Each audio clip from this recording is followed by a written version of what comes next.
Good morning, everyone.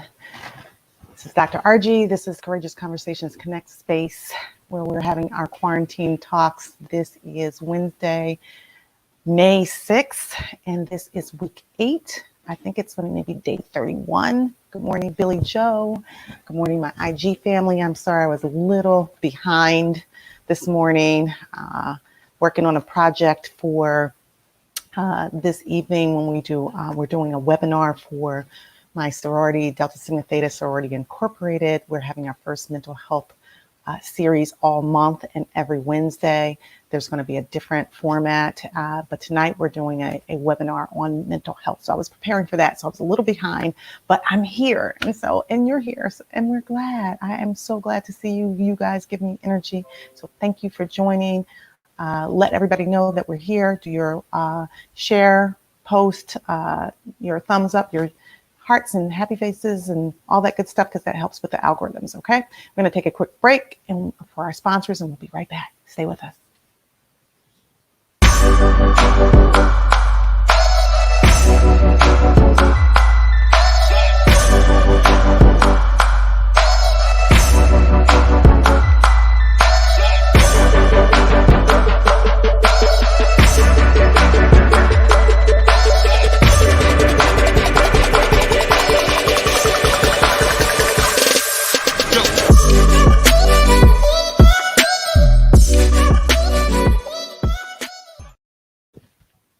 All right, it is Dr. RG. I'm back, and this is your Courageous Conversations Connect Space, your quarantine talks, our quarantine talks. This is the crew, connecting relationships for epic wins. So good morning, Billy Joe, Karen. Good morning, Charla. Good morning, our IG family and our YouTube family. It's good to be here, right? If we woke up this morning, then we have something to be grateful for. I'm not sure how many of you all are doing your gratitude journals, or you're doing your mindfulness and your meditation in the morning, getting movement going before you meet with me, having some meaningful engagement, or is this your beginning of your meaningful engagement? If it is, that's awesome, right? Because if no one else told you, I love you.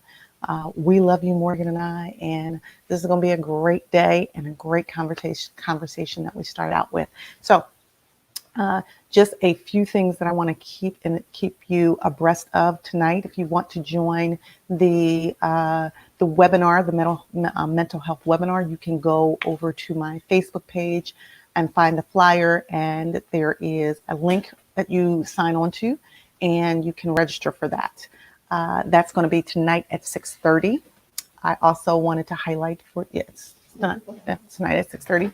I also want to highlight that there's my girlfriend Candy Manning is doing a Save Prom 2K20. And so if you have young people who are upset because they don't have prom, or they feel like it's canceled, or graduation, and she may be doing something for graduation, you can do a photo shoot with her where your young person dresses up and they do it socially distant in a way so that they have cars and they stay inside their car. They're texted to come out when their time is at the designated spot, and they get their photo shoot and it gets mailed to them, and it's all safe. So I think that's wonderful opportunity for her to show some love to the young people, as well as there is Nicole Black and Kenyatta Black.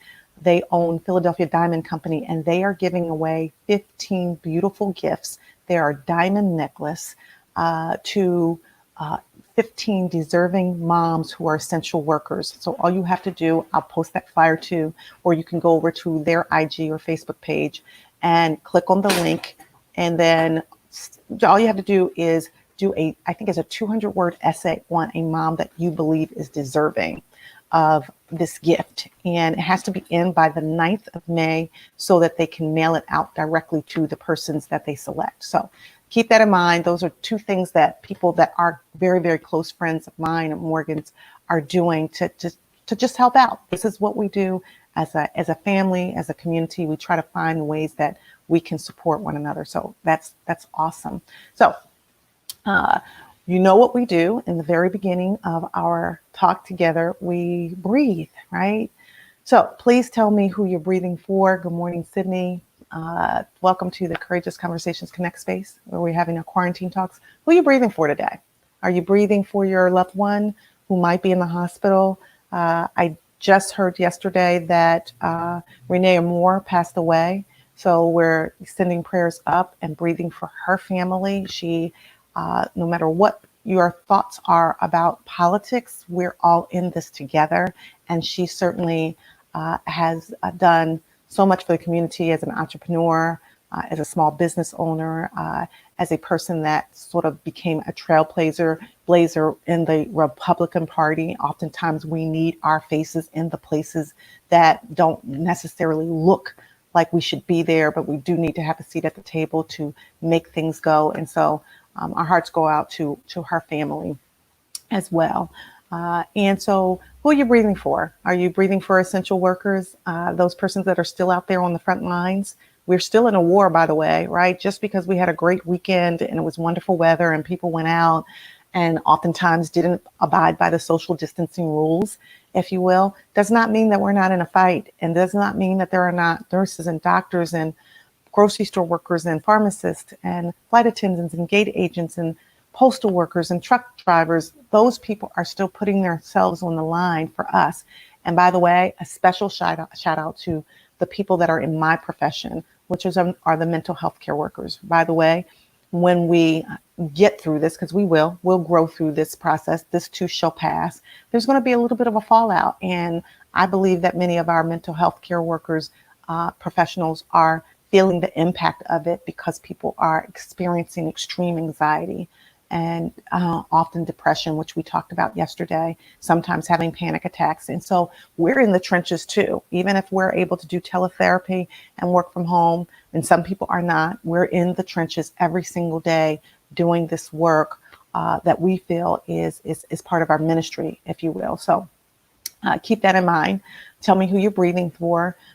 We also, when we breathe in oxygen, just keep in mind, we breathe in through our nose. For those of you that are new to this platform, we start out breathing through our nose. We breathe out through our mouth. When we breathe through our nose, we hold it 10 seconds. Why? Because we're trying to build capacity. We're trying to build lung capacity because we know that this virus impacts or affects our immune system, and it attacks our lungs. So you want to build that capacity right now. How many of y'all know that you need to be prepared, right? For anything could happen. So you don't build your strength and your stamina and your capacity in the midst of just a crisis. You want to do that even before the crisis hits. So let's get into our places. Good morning, Dr. Gail, Logan. Thank you for joining. We've missed you. Let's just relax ourselves. Somebody said yesterday that I had a soothing voice. I don't believe so. Sometimes I feel like my voice is very nasal, especially during allergy season, but I appreciate the compliment. Get in your spaces and places, put your thumbs next to your middle finger, right? In this kind of posture, or you can put your hands like this over top of one another and put it on your lap, or you can put your hands right beside your lap, whatever feels most comfortable for you.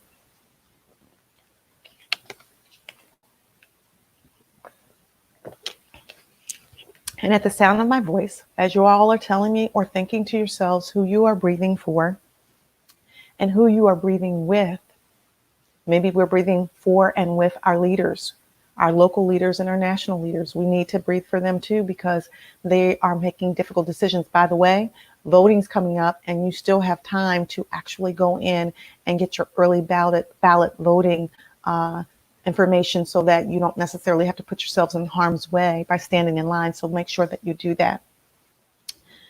So at the sound of my voice, we're going to breathe in through our nose. You with me, IG family, Facebook family, YouTube family? We're going to breathe out through our mouth. We're going to hold it for 10 seconds. I'm going to do it with you. 1, 2, 3. Breathe in.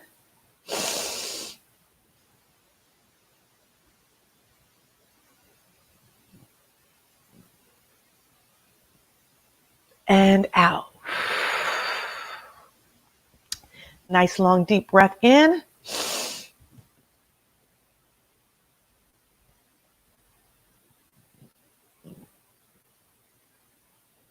And out. Breathe in.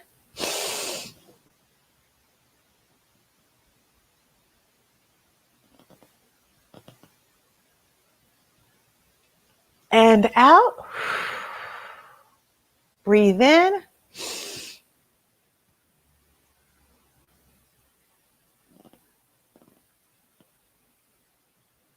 And out. Last time, make it count, guys. Good breath. Breathe in.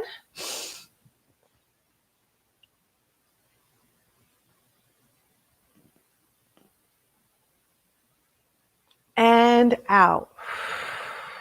Ooh, that felt good, didn't it? Did you feel the oxygen in your body going through your lungs and going to your brain and your essential organs, just like the essential workers are out there in every artery doing the necessary things to help us to stay safe? We also have to help ourselves stay healthy by breathing in a good oxygen.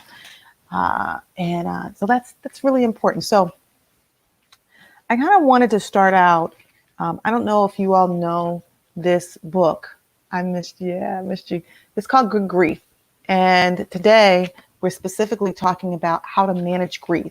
For those of you who don't know or who are new, this month is National Mental Health Awareness Month. Okay.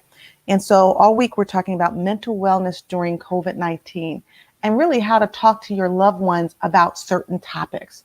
So today, we're talking about how do you talk to your loved ones about grief and loss.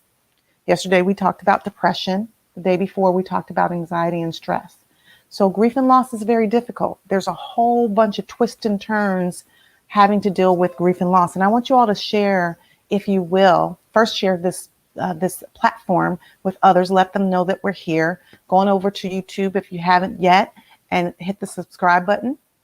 Subscribe to our YouTube page. It's the Ask Dr. RG, AskDrArgie, and also hit the notification button. Let people know that we're on. This conversation is for all of us. We believe that we're all in this together. We are the crew connecting relationships for epic wins. We breathe together. We pray together sometimes. We do our mantras together. And we have these courageous conversations together.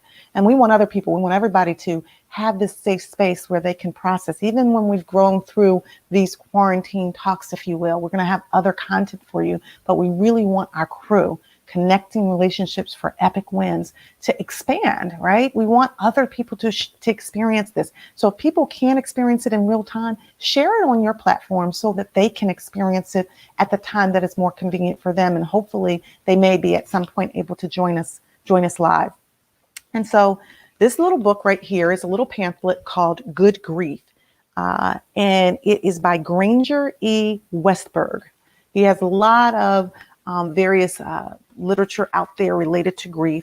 And the section is on page 33. It's called Depressed and Lonely. That's the topic of it. And it says, for some people, the clouds roll away seemingly all at once. Something happens within them, and some important event triggers a movement towards the next stage of grief. For others, it takes longer, stretching the weeks into months. Such people can be immeasurably helped by the constant, consistent concern of those who really care about them. A congregation of, let's say, religious people ought to live up to the well-known description of the community of the concern. If they are actually concerned about those who mourn, who feel lost, the loss from the world, from God, then they will earn the lasting gratitude of those who mourn. And so this is from Good Grief. And so I just wanted us to have a conversation about grief. I mean, there is Mother's Day is coming up. I wanted to share my story with you all so that you hopefully can share your stories or feel comfortable sharing your stories and possibly resonate. So as I alluded to yesterday, it was in 2011 that my mom had 2 strokes and she recovered very nicely. That was 2 years after I actually graduated. And so she was working with me in the practice. And one day I was at work and I got a call that from my niece, Nicole, that my mom didn't seem to be doing very well. Now, I actually spent the night over at her house that morning and noticed that she was drinking her coffee slow and she was a little slurring her words, but she said that she had a dental issue. So I accepted that. Long story short, Nicole called me and said, Grandma doesn't seem to be tracking really well. And so I came home immediately to her house, took her to the emergency, and sure enough, she was having strokes. And she recovered extremely well, about 95% from that.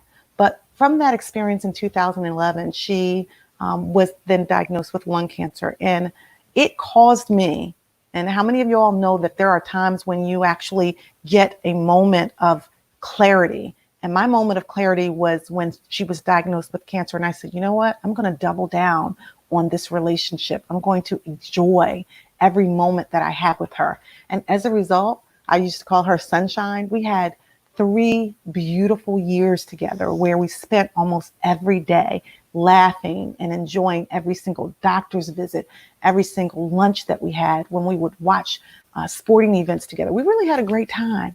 And then in 2014, she passed away the day after Thanksgiving. I got to spend those last hours with her, loving on her and telling her how much I appreciated the mother that she had been to me all those years, and how I thought she was just such an amazing woman. And then she transitioned to be with the Lord. And I thought I had done the right thing, guys, as a daughter. And I thought that I had prepared for, this transition of my mother. And what I realized was there is nothing that really prepares you. Whether you have 3 years to sort of pseudo prepare, and that person's transitioning, or whether it's all of a sudden like what's happening now in COVID-19, where people are experiencing the loss of their loved ones just instantly. They're just no longer here. Either way, it doesn't feel good. And so 30 days after November 28th, which was December 28th, 2014, I married the love of my life. So in 30 days, it was the lowest point of my life and the highest point of my life. Can you imagine that in 30 days? Actually, we planned our wedding in 18 days because I was so depressed. I just didn't really want to get out of bed. And then finally on December 10th, I said, okay, we'll just do it. We'll make it small. And it turned out to be so beautiful. My sisters and my friends helped me to find a dress. We had no cake, no dress, no venue.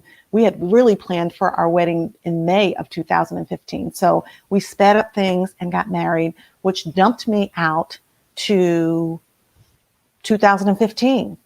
And I was extremely depressed. I missed my mother terribly. And I kept ruminating in my head, like, there's like one thing that I forgot to ask her. And I kept thinking to myself, will she come to me in my dreams? Will she give me a sign? Will she, give me some information on this one question that was just like resonating in my head over and over and over again? Do you know what that question was? I forgot to ask her. And we talked incessantly for many, many years about anything and everything. She was my best friend. She was my confidant. She was the person that I trusted the most, the person that at that time I thought loved me more than anybody in the world because she brought me in the world, right? She carried me for 9 months. I forgot to ask her, how do you live life without your mother? That's the question that I forgot to ask her. She had lost her mother, who I'm actually named after. They called her Augie Kelly. That was her birth name. Actually, she was given another name, I found out, but then someone gave her this name when she was living in the South. And then I was named after her, which Augie sounded a little too country, so they decided on RG, still spelled the same way. So she had lived life as an adult without her mother after she passed on, but my mother was a little bit older because my grandmother lived to be 96. But I didn't know how to do it. And guys, I was extremely depressed for a really, really, really long time. Actually, BJ's on right now. She remembers we were working together during that time. And I tried to figure out, how do I do this thing called grief and loss? What's the method to it? Like, is there a method to this madness? How do you do it? How do you process it? Because there's so many twists and turns. There's ups and downs. There's waves. You think you're okay. Then a wave hits you one day and you realize you're not okay. You cry, you pray, you journal, you do all of these things, and it still doesn't seem to subside. And then one day it did. And I have to tell you that throughout that journey, I praise God that I had a very caring and loving husband who said, I'm in it to win it. Because I said to him one day, I know this is not what you signed up for, because when we were dating, I was fun and energetic and, we did wonderful things. And then when I was depressed because of the grief, I felt like I was not being the wife, the good wife that I needed to be, because I just didn't feel well. And then quite frankly, I had to work. So I spent all of my energy working. Can anybody attest to this? When you're grieving, but you still have to get the work done. So I'd spend all my energy working, either at Drexel at the time, or I'd go see clients at night in my practice. And then I would come home and literally cry myself to bed. And Morgan was there for me saying, listen, I'm not going anywhere. I'm in it to win it. Whatever you need, we'll do this together. And I really so appreciate not being alone in that particular journey, and him being there as my husband for me while I grew through that process. And then one day, I woke up and I had stopped doing my posts, my posts that I would normally do on Facebook, because I just wasn't feeling well. And it probably was in June that I started saying, you know what? I want to talk about some of this. I want to share what's inside of me that I had sort of put on pause for some time. How about you? Have you experienced grief? Are you experiencing grief or loss? What was your journey? I will tell you for sure that period of time was very difficult, but I also had God. I had a husband. I had a loving family. We went through it together.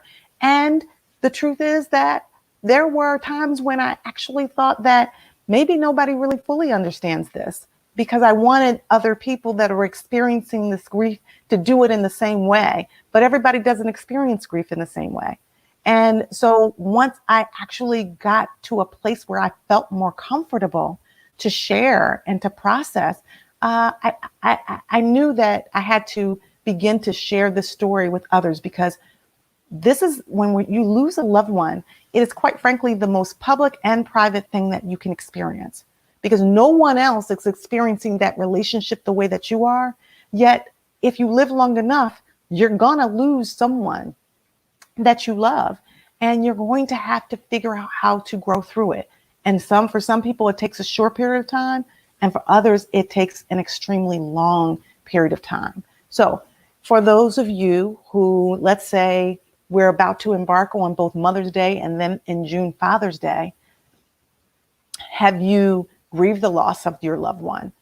Do you still have time, right? Do you still have a parent here? Like we have our father, my sisters and I, and we often talk about the fact that we know that if things happen in its order or its normal progression, that he may transition before us. So we try to spend the quality time, which is really hard during this COVID-19 quarantine. But we try to spend quality time because we know that tomorrow's not promised to any of us. And it's really incumbent on us during these reflectionary periods to think about who matters most to us. How will we honor the people who have gone on? And how will we show love and give the people their roses, if you will, while they're still here, so that we have no regrets? Because that's another thing that I think is really important to think about. Most people don't want to have regret at the end of their journey. And if you can embark on having this amazing relationship with the people that you love and the people that you like and the people that you are in connection with, then you don't have to be guilty. You might be greedy, but you don't have to be guilty. What's your story? Tell me what your thoughts are as we continue this conversation about grief and loss. And I'm going to share with you multiple other forms of grief as well and what the signs and symptoms are. Tell me your story. We're going to take a quick break for our sponsors and we'll be right back. So stay with us.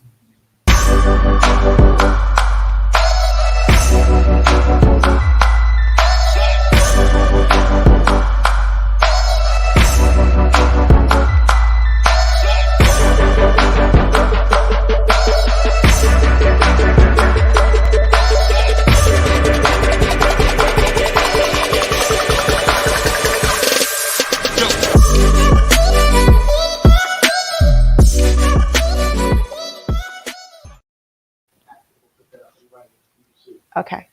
All right. We're back. Hey, this is Dr. RG. This is Courageous Conversations Connect Space.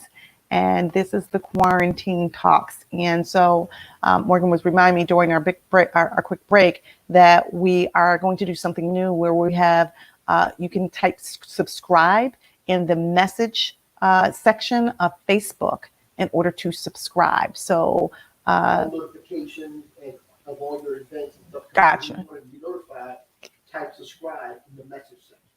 So If you have it up there.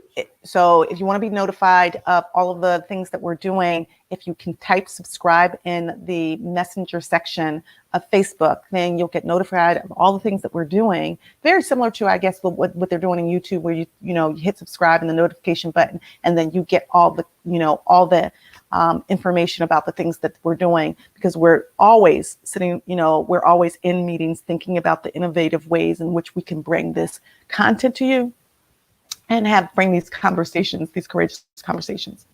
So for IG and YouTube, they'll have a link coming in the next couple of days where they can go in as well. But right now, this is only for Facebook. Okay, this is only for Facebook, but according to Morgan, he says for IG and YouTube, that's going to be forthcoming. So look out for that, and we'll let you know when that actually happens. Okay. So again, welcome. For those of you who are just joining, thank you, Stephanie, for hanging in and joining us, and Daryl as well. Thank you for joining us. Thank you for IG family for staying with us and during these quarantine talks. Daryl says, how do you deal? No, Stephanie says, amen, still missing my mom. I understand, Stephanie, we all have that, those people who have had amazing mothers. It certainly is not lost on us that Mother's Day is coming up, and we need to find creative ways to stay connected spiritually if we aren't connected physically. Daryl says, how do I deal with people? We use grief as an excuse not to move forward. It gets exhausting. Interesting. Yeah, that's a good question, Daryl. That is a good question. I think that I can only use my experience personally and professionally. I do work a lot with people who are dealing with grief, and I think that we have to figure out ways to be patient with one another, because everybody experiences grief very differently. And some people, it comes in waves and they can be extremely productive, and then they kind of get triggered maybe because of Mother's Day coming up or because of an anniversary or a birthday, and they have to figure out how do they take care of themselves in that moment. And then there's the conflict that ensues sometimes between people that are in relationship with their partners or their family members or their friends, where they feel like, can you just get over this? Like, can we move on? This has been years and you're still stuck, and that can get frustrating. It can get exhausting. And all I can tell you is that we need to try to not judge people based on what their process is. There is a way, though, that we can embrace the both and. What does the both and look like? There may be times, to be honest with you, where we have to be productive and process at the same time, where we have to get our jobs done and move forward while still honoring and embracing the emotions and the feelings that we have. Sometimes we have to claim it. We have to name it. We have to acknowledge it. We have to, talk about it. If we don't, as we said yesterday, if we don't talk it out, we either act it out or we act it in. And those things can really be bog us down if we hold on to it. And I would say, to be honest with you, even when I was going through the grieving process with my mother, there was some times where I didn't feel like I could talk to the people that were closest to me. I felt, to be honest with you, that people did expect me to just, because I'm such a strong person. And I always say, you got to look out for the strong people, because the strong people are the ones sometimes that are getting the least amount of attention. Those are the ones that people expect. You're just going to get over it. You're going to move forward. You're going to be available to me. And so I actually had to get my own therapy. By the way, I would not ever go to a therapist that didn't have their own therapist. So I actually utilized the hospice service that my mother was involved in. And they actually sent a therapist out to my house that was totally distant, objective, didn't know my family. They weren't a friend. They weren't a family member. They weren't even an acquaintance. So I could be honest and authentic with what I was feeling and just basically share my stories about my mother and the things that I was feeling and how much pain I was in. That was extremely therapeutic to me. Gail says there is another stage that psychologists identify as a part of the grieving process towards the previous stages. And as you know, it is finding meaning. What does the loss now mean to us in our lives now? What meaning do we take from moving forward? Absolutely. So what Gail is talking about, Dr. Gail, is find the meaning of the experience. Most of us need to have purpose. We need to try to understand. The truth is sometimes we can't understand and sometimes it doesn't make sense. You know, sometimes we're angry, and that kind of leads me down the path of the stages of grief, right? So there's anger, as we talked about. And if you all were on the platform last night that I was on with Charlie, with my good friend Charlie Lewis, we talked specifically about the stages of grief. There's anger, there's denial, there's bargaining, right? Are you angry with God or someone else? Are you in denial, like this can't be happening? Are you bargaining, like if I just would have been a better daughter or better son or better partner, maybe this wouldn't have happened. I certainly bargained with God. I really tried to like rationalize in my head, what could I have done differently? And the truth is I didn't have that much power to control the life or death, right? And so there was nothing else that I could have done. I had to let myself off the hook. But there was a period of time when I did bargain. And then there's a depression. Of course, we talked about that yesterday. And there's different levels of depression, mild depression to moderate depression to major depression. But when you come out of that, you're able to get to a place of acceptance. And in between that, there can be shock, there can be guilt, there can be lots of other emotions that you may be feeling. And I want people to experience those emotions, express those emotions, honor those emotions, acknowledge those emotions. In order to feel, you all know I always say this, in order to feel, in order to heal, you have to feel, but you cannot heal what you don't reveal. So those emotional states are important to grow through the process of grief. And as Dr. Gail said, that finding that meaning in it, that can help it to make sense for you. There's multiple losses too. I want to bring your attention attention to when you think about grief. Most people think about this normal grief, right? That somebody dies. Now I have to figure out how to deal with that, if you will. But there are other types of losses that people have to process. There's the loss of your income. There's a loss of your identity that we're going through. There's the loss of your relationships, if you will, because perhaps some people are not thinking about this quarantine in the same way that you're thinking about it.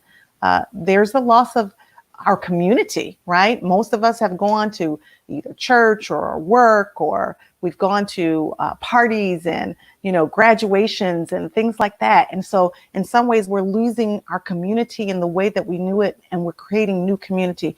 Those are all losses that will require that we grieve in order for us to move forward, right? And what that looks like for everybody is extremely different. I will tell you that if you hold on to it, you don't process it, you'll stay stuck in it and you'll stay paralyzed in it. More? Yeah. Show IG some love here. Hi, G. Yeah, Hi, G. Cousin Craig says, having a vast to-do list is an excellent tool for grieving. The goal is to get as close as possible to a typical day as possible. Don't force it. Try one task at a time. Nice. So my cousin Craig's talking about tasks, giving yourself some tasks so that you can stay busy, so that you're not stuck in the home focusing, or safe, we say safe in the home, focusing on your grief if you can, but you got to pace yourself. So I like that idea. Yeah. Thanks, IG. Jenny Paul 85, who's a new Hey, Jenny. follower. Hey, Jenny. Jenny, Thank you for joining. Thank you for joining. Allison, and then Hey, Allison. Good morning. Mom Boss List is on as well. Good I morning. don't know who you guys are yet. Yeah. These crazy Put your names on IG. regular names in there. IG. Yeah. So there's some other things that I want you guys to know. So you may not have heard these other terms like anticipatory grief, that, you're anticipating, and that elevates your anxiety because you're anticipating the fallout of this COVID and what's going to happen maybe in a second wave or a third wave.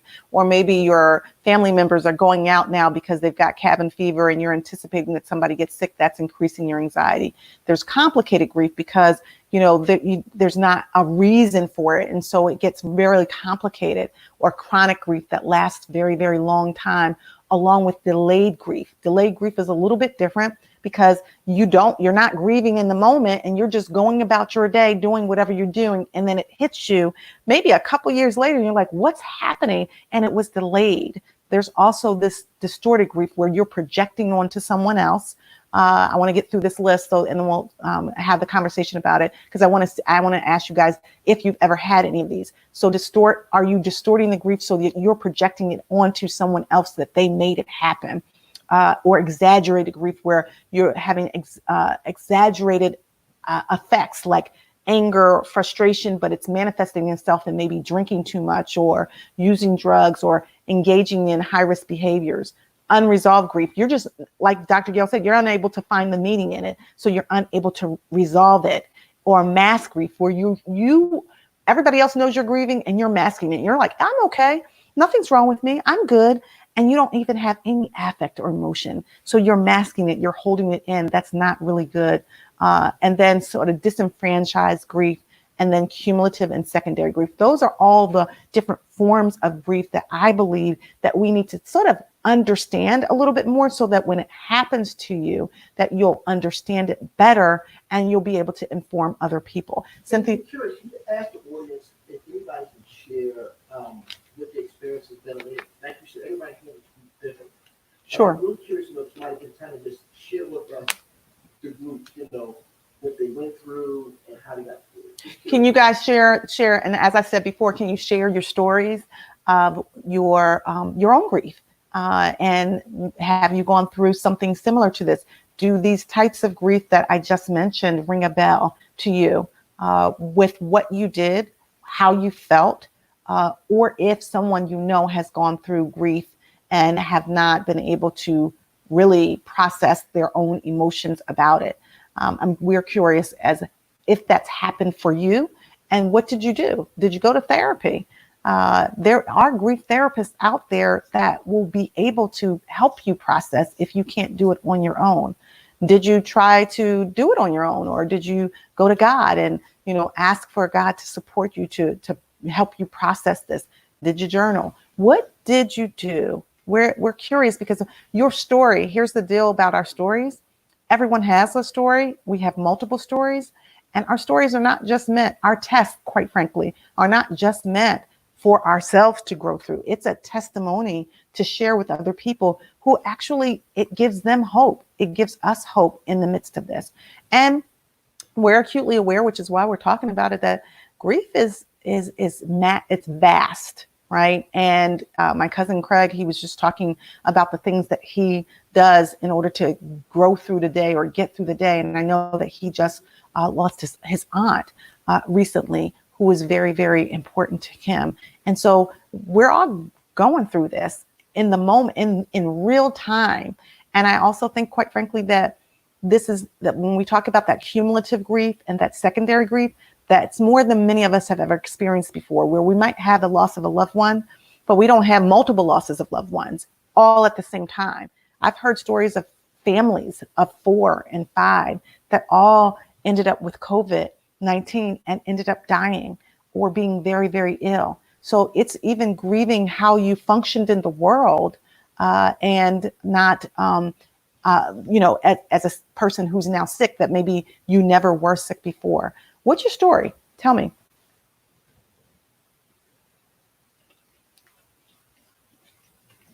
So Gail says, yes, other losses, our loss of freedom to not think about being contaminated when we return to the community life without sanitizing ourselves constantly. We will have no real freedom until an immunization is created and administered. We have to control anxiety and fear and the anticipation of dying and death of others. Yeah, Yeah, that's true, Gail. Uh, you know, what does it even look like to control though the fear? We have to work on it constantly. Karen says, I'm definitely still missing my mom. She passed in 2015. I'm so sorry for your loss, Karen. She was in her she was 80 years old and lived a good life. She gave my brothers and I a good life too, but I miss her every day. Oh, thank you for sharing that, Karen. Anybody else want to share someone that has passed on that they miss, or something that they miss because they no longer have that in their lives? This is a platform for that, right? And we can grieve together. Just like we breathe together, we can grieve together. And what does that look like?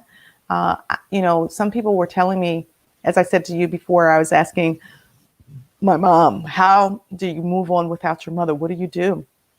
And there are some things that you can actually do. Daryl says, I was looking for something. Daryl says, my father passed away in December, and I will be honest and say that I don't even think I've had time to grieve, and in truth, find grief as an excuse not to be productive. Okay. And in truth, find grief as an excuse not to be productive. The best way that I've chosen to honor my father is to produce good work ethic. Well, that's awesome, Daryl, in many ways, because I know that we've talked about your dad. You shared a little bit about the amazing man that he was to you and your siblings and your family. And so that I think, again, that was what Dr. Gail Logan was talking about. How do you find meaning? Like, maybe you see who that person was, honor who they were and then you do that. You show them because they're proud of you, that, there's something that they instilled in you that you carry on as a legacy. I do think that you can do both. I think that you can honor your father by producing good work ethic and continuing to work. And sometimes that helps. I know it did for me when I was seeing clients, and I actually was seeing a client that just had lost their mother too. And those sessions were a little bit difficult for me at the time, but I actually saw it as something my mother would want me to do, is to help someone else out who had just lost their mother. And because a lot of people don't know that my mother was a nurse for a period of time. And then she was a psychiatric nurse before she started working for the government. And so I always think that maybe I got that love for psychology and that love for helping people from my mother. And then, of course, I got the inquisitiveness and the being curious from my father, who was a homicide detective. So I had the best of both worlds in terms of their model. So, I think we've got to just cut ourselves some slack, if you will, give ourselves a little bit of a break around this whole grief thing. And whatever way you choose to grow through this process, that is your decision. So if it's that you just work, I had a family member who worked a whole lot. And they then found that maybe a year or two later that they really needed to begin to process what had happened.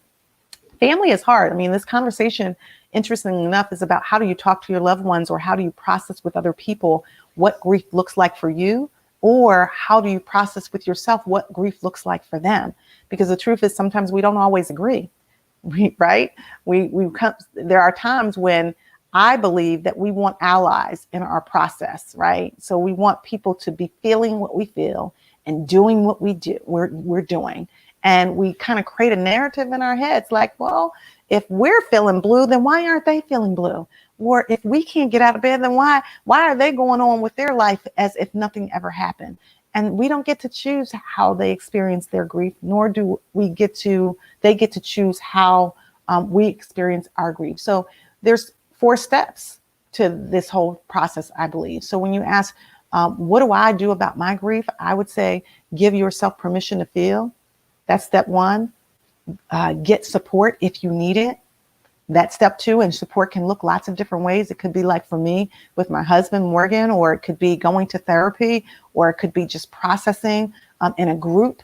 It could be going to YouTube and reading, listening to some podcasts about grief. It's a number of ways that you can get support. Number 3, be patient with the grieving process. It may take a short period of time or a long period of time. You may have not given yourself permission to grieve, or you may have given yourself permission, but be patient with the process. And then, as my cousin Craig said, embrace life. If there's one thing that death teaches us, is that tomorrow is not promised to any of us. And so we need to level up on embracing the life that we have. We're here for a reason. And so sometimes we tend to not realize that, okay, if you woke up, you have another opportunity to embrace the life, and whatever the life is that that loved one had for you, they've had that life, and perhaps they will live on spiritually with you. And then when you think about what does somebody do with someone else, or what do you do to help someone else with their grief? Well, it's kind of the same premise. It's giving other people permission to feel, researching support like grief therapy or teletherapy or clergy, grief groups to help them and giving them those resources, trying not to rush them back to their normal life, right? That won't work. That's just going to build resentment on their part. Although if they actually are, it's 10 years later and they haven't moved, they've been paralyzed, then it's time to have a little bit of an intervention, because you can do both and then, just be the ministry of presence. Just be there. Let them know that you are there for them and give them the space that they need. Dr. Gale says, my dad and his strong, independent personality, he was fussy whenever his autonomy was challenged. I love that part of him. I am the same way. His behavior or epigenetic behaviors survive in my sister. It's funny because I relive those memories when she acts like him. Laugh out loud. Awesome. Isn't it funny how we sometimes do relive the memories of people if we actually have a moment where we see ourselves in them or we see somebody else in them? And I think although that brings a sense of humor to our lives, it also brings a sense of comfort. I know it was an interesting thing that I did when my mom passed away. I started thinking about my own self-care. And so I go to the salon every week, almost religiously, because that was kind of the way that I could do something for myself. And this was before I was doing my hair. My hair was natural. And I decided that I was going to color my hair. So I colored it light like this, a little bit brighter probably. And I did that because I was honoring my mother, because she always had blonde hair. And everybody kept saying, you look just like your mother. And it would give me such a sense of pride and comfort to know that people thought that I looked like my mother, because I thought that my mother was beautiful inside and out. And I did some other strange things. I don't know what you guys do, but I kept her voicemail so that I could listen to her voice. I could hear it in my head, but after a couple of years, that tone of her voice began to dissipate. And I was so glad that I not only had beautiful pictures to remind me, but I actually had her voice on her voicemail to remember. I also wore her robe. How many of you wear something or put something on, a piece of clothing that was your loved one who has passed on? Sometimes that can give you a sense of comfort. And after a while, it needed to be washed, and that was something my husband had to help me with, because I wanted her scent, so it felt like I was wrapping her around me, and it was a long time before I was like, okay, I'm gonna, let this go. Morgan said it was a whole petri dish, that robe. My mother's. I was like, okay, here you go, you can wash it, but I needed that. There are just things that we need to do to process the grief of our loved ones. And in particular, I would say that for those of you who have an amazing mom, because Mother's Day is coming up, love her, tell her you love her, give her roses now, appreciate her. If you have a mom who, wasn't that great, forgive her, so that you won't carry that legacy, that pattern into this generation. And if your mom has gone on, honor her legacy by being good to yourself. Know that she is loved, she's with you always, and that you can carry her spirit with you. Karen says, yes, me too. All right, we're going to take a quick break from our sponsors and stay with us. We're going to wrap out when we come back. So stay with us. We'll be right back.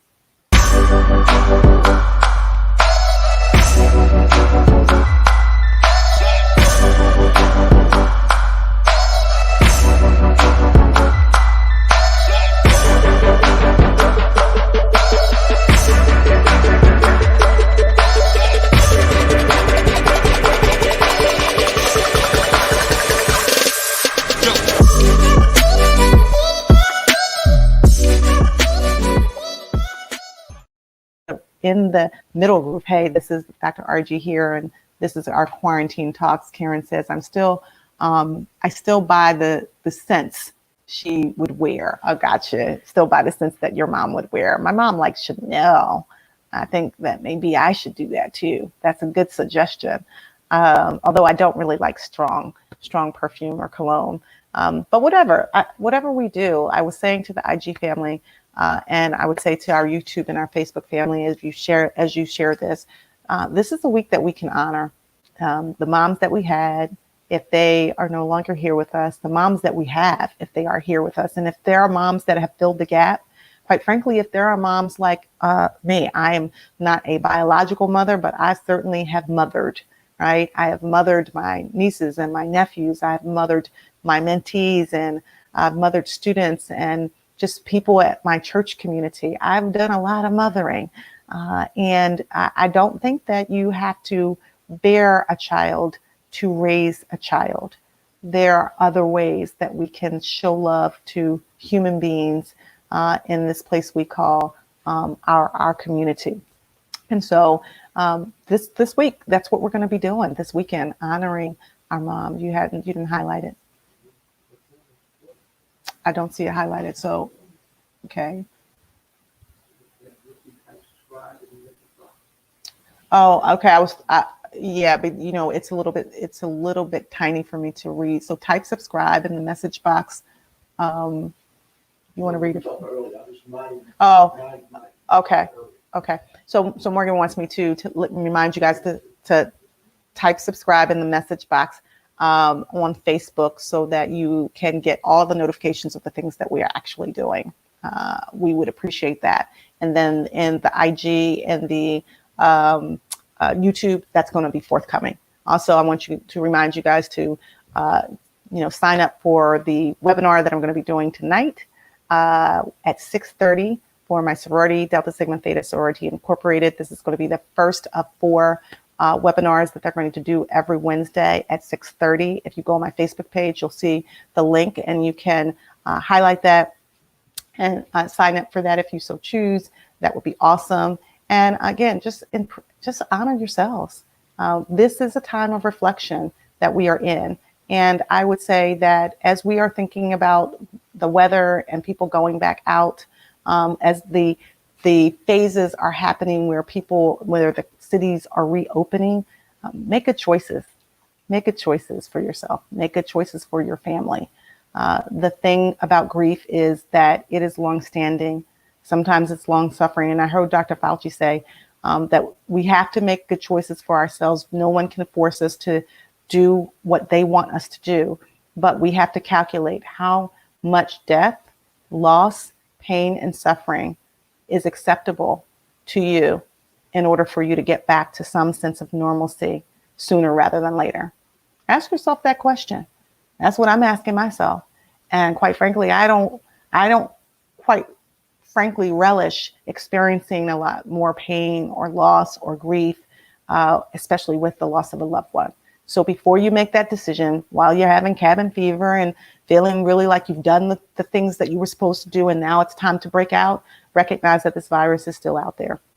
And it's out there in a way that may cause a relapse, if you will, with our country and with the world. And so we need to still, be on our best behavior, make good decisions, social distance. And if you do go out to get vitamin D, which you should, abide by your own moral compass about making sure that this is not something that you're doing just because you're irritable and you're upset, but that you're doing it just for your own mental health and well-being, and that you're going to keep yourself and you're going to keep other people safe.